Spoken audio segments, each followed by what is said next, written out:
Halo Studio Lovers, pembentukan Kabinet Merah Putih oleh Prabowo Subianto tampaknya akan mengalami revisi pada tahun depan. Nah, hal ini tidak lepas dari aroma kurang sedap, di mana ada sejumlah menteri Prabowo Subianto yang diduga memainkan dua kaki. Ditambah dengan kasus Maruarasi baru-baru ini, di mana ia sengaja menghapus foto Wakil Presiden Gibran Raka Buming Raka saat rapat koordinasi nasional beberapa hari yang lalu. Nah, berikut adalah setidaknya 6 menteri Prabowo yang akan dipecat tahun depan terkait rekam jejak bermasalah mereka. Nah, tapi seperti biasa sebelum kita lanjut videonya, jangan lupa ya untuk menekan tombol subscribe dan aktifkan juga lonceng notifikasinya agar kamu tidak ketinggalan info terbaru dari Studio Langit.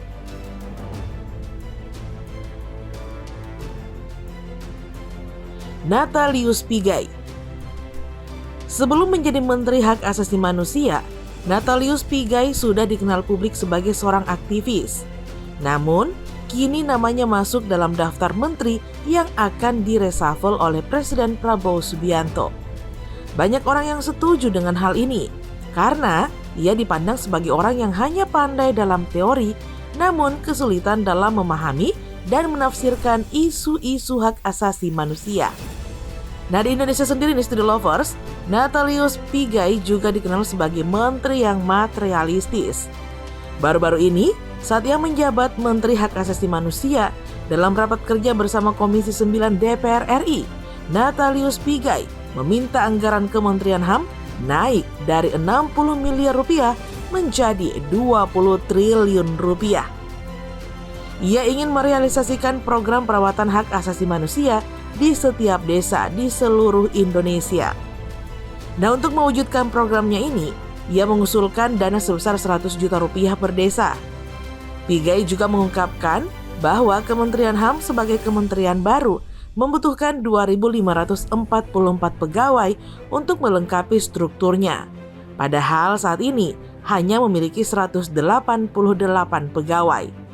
Program ambisius lainnya yang direncanakan Pigai adalah pembangunan Universitas HAM berstandar internasional yang dilengkapi dengan laboratorium dan rumah sakit HAM.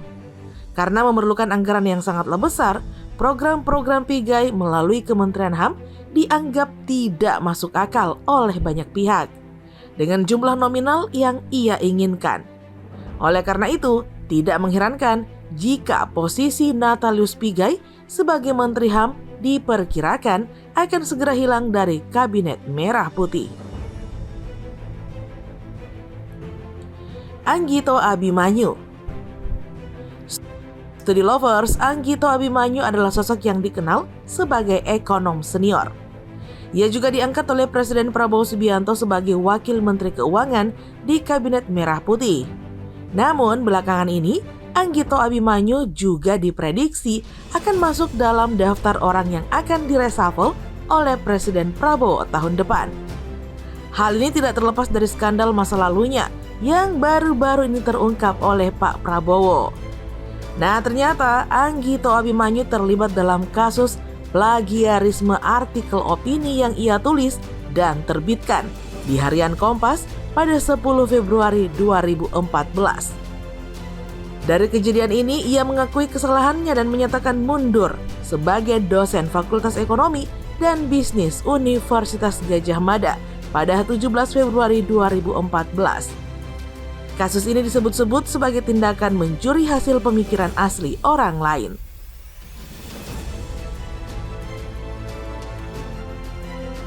Budi Aris Setiadi.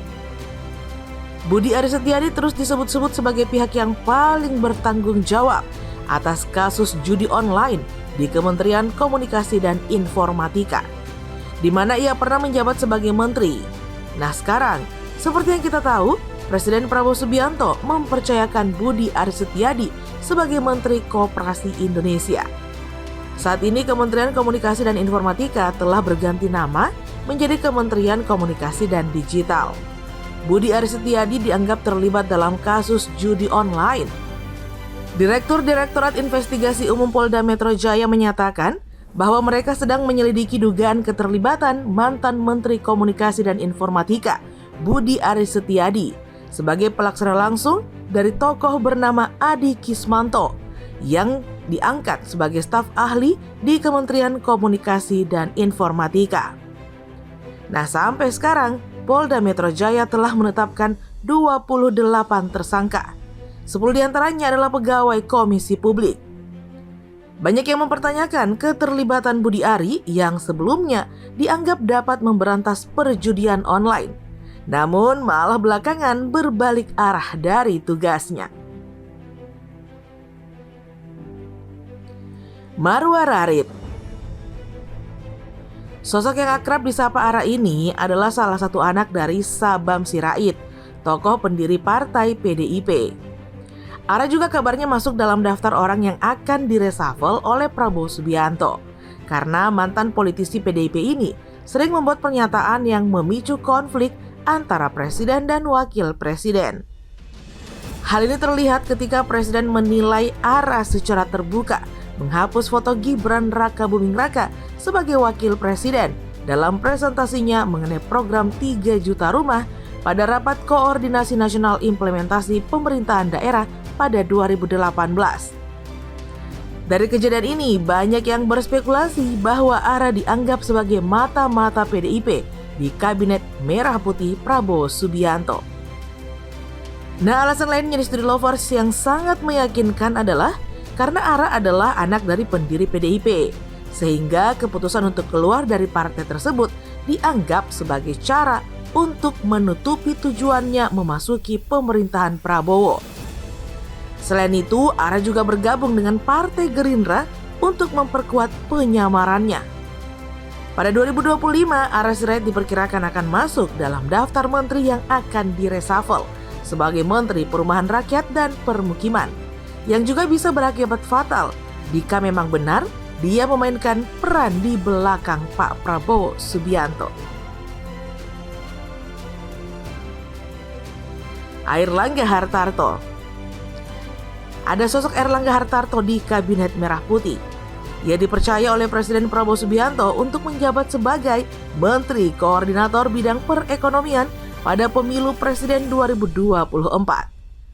Bisa dikatakan bahwa saat masih menjabat sebagai Ketua Umum Partai Golkar, Hartarto memberikan kontribusi besar dalam memenangkan Prabowo Subianto sebagai Presiden pertama Indonesia. Namun di balik itu kasus korupsi ekspor CPO atau crude palm oil dan turunannya masih terus mencuat. Sampai saat ini setelah Hartarto mengundurkan diri dari jabatannya sebagai Ketua Umum Partai Golkar, kasus tersebut diperkirakan terkait dengan keputusan Airlangga untuk mundur dari Musyawarah Nasional Golkar yang dimenangkan oleh calon tunggal Bahlil Lahadalia. Kasus korupsi yang menjerat nama Airlangga dimulai saat masyarakat mengalami krisis dan lonjakan harga minyak goreng pada 2022. Direktur Investigasi Kejaksaan Agung dalam bidang tindak pidana khusus menemukan adanya praktik korupsi.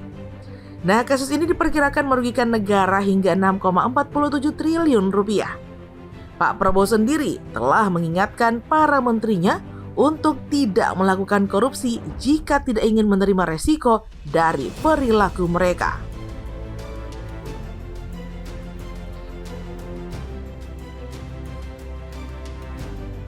Teddy Indrawijaya. Nah, berikutnya sosok Teddy Indrawijaya atau yang lebih dikenal di mata publik dengan julukan Mayor Teddy. Sehari setelah pelantikannya sebagai sekretaris kabinet di Kabinet Merah Putih, posisi ini dianggap kontroversial karena diduga melanggar Undang-Undang TNI dan menjadi noda awal dalam reformasi TNI. Pasal yang dilanggar adalah Pasal 47 ayat 2 Undang-Undang yang mengatur jabatan yang dapat diisi oleh TNI aktif.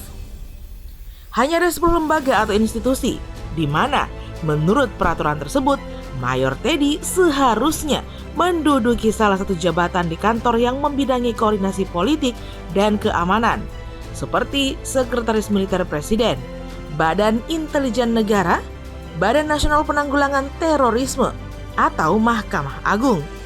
Jadi bisa dikatakan jika ingin menduduki jabatan sipil seperti Sekretaris Kabinet yang saat ini dijabat oleh Mayor Teddy, menurut hukum ia harus pensiun.